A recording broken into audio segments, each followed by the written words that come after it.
Jadi rasanya kayak gelombang-gelombang gitu.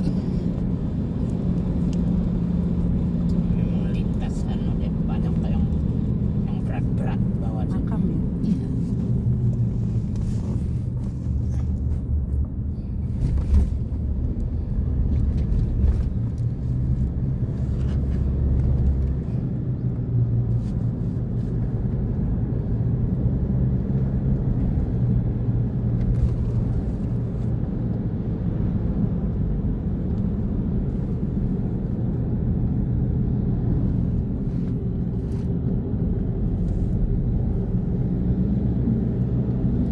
Ini masih kampung-kampung ya, ada namanya kampung tadi yang di kaki jembatan itu Sungai Pusa, ini Barimba namanya ya, Berimba. ini Dahirang, Ampatu. Hampatu, ini Dahirang namanya.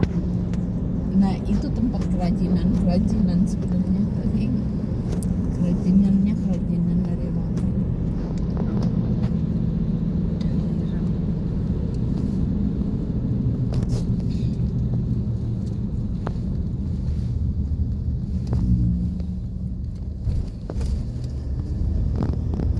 Hampatu. Ini masih daerah. Nanti ada Hampatu. Habis Hampatu baru Jalan ke Banjar. enggak ada lagi Mambulang. Sudah berubah ini ada hilang. Nah ini Hampatung. Hampatung enggak ya? Ini Hampatung. Apa namanya itu Bu? Sebenarnya ini kan baru. Rumah orang di pinggir kali sana. Yang asal kampungnya.